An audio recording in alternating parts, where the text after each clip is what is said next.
Wanawake walioolewa na wanaume wenye maisha ya wastani, hawana pesa, ah, sio maskini, yaani wapo katikati.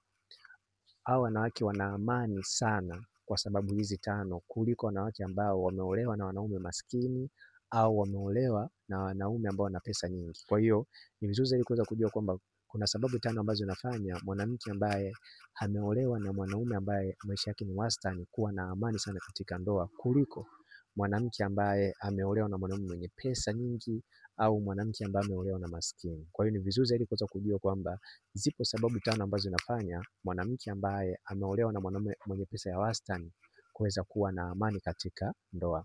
Sababu ya kwanza kabisa ni sababu ya kusikilizwa na mwanaume kwa sababu mwanaume anakuwa anampenda. Ni vizuri zaidi kuweza kujua kwamba 90% wanaume ambao wana pesa za wastani au maisha yao ni wastani huwa wanaoa wanawake ambao wanawapenda. Kwa hiyo hata wanapotoa hoja huwa ni rahisi kuweza kuisikiliza. Kwa hiyo hii ni mojawapo ya sababu ambayo inafanya wanawake ambao wameolewa na wanaume ambao wapo katika wastani huwa wanawake wanapata amani ndani ya ndoa. Na pia sababu ya pili ni sababu ya mwanaume kuficha michepuko yake au watoto ambao amezaa nje ya ndoa. Mwanaume yote ambaye maisha yake ni ya wastani, kama itatokea akawa ana michepuko au kama itatokea akazaa mtoto nje ya ndoa, huwa inamfanya hawezi kuficha, hawezi kuonekana kwa mke wake kwamba ana wanawake nje ya ndoa, na pia hawezi kuonekana kwamba ana mtoto nje ya ndoa kwa sababu anakuwa anampenda na hapendi kuweza kumpoteza. Kwa hiyo hii pia ni mojawapo ya sababu ambayo inafanya mwanamke ambaye ameolewa na mwanaume ambaye maisha yake ni ya katikati kuwa na amani. Na pia sababu ya tatu ni sababu ya kumpa pesa za matumizi pasipo manunguniko au pasipo malumbano ya aina yoyote yale. Mwanaume ambaye ana maisha ya wastani huwa anampa mwanamke pesa kwa upendo kabisa, yaani bila kuwepo na maneno ya karaha wala kutokuwepo na manunguniko. Kwa hiyo hii pia ni mojawapo ya sababu ambayo inafanya wanawake ambao wameolewa na wanaume ambao wana maisha ya wastani kuweza kufurahia au kuwa na amani katika ndoa.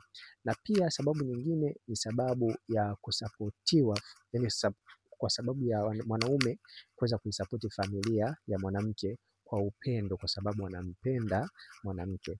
Mwanaume ambaye ana maisha ya wastani anapokuwa amemuoa mwanamke hutamani kuona kwamba familia ya mwanamke inakuwa ipo katika renki fulani.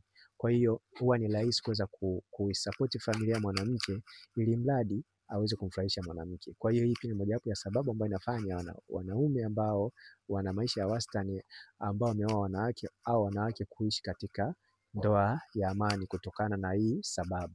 Na pia sababu ya mwisho kabisa ni sababu ya kusikilizwa pale wanapotoa hoja ambayo ni ya kuleta matokeo mazuri.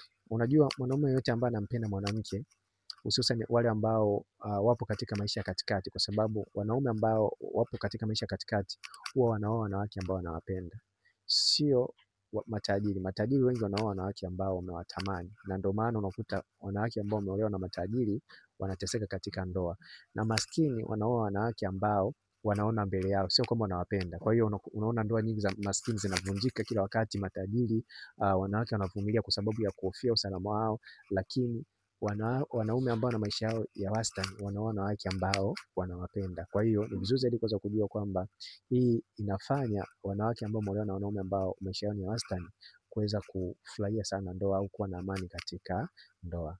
Nikukumbushe pia unaweza kupata hiki kitabu. Kitabu hiki kitakusaidia sana kuweza kuingia katika mahusiano sahihi ambayo yatajenga ndoa sahihi. Ni kitabu ambacho ni kizuri sana, kitakufundisha namna ya kuweza kuingia katika mahusiano ambayo yataweza kujenga ndoa sahihi. Ni kitabu ambacho kinauzwa shilingi 15,000.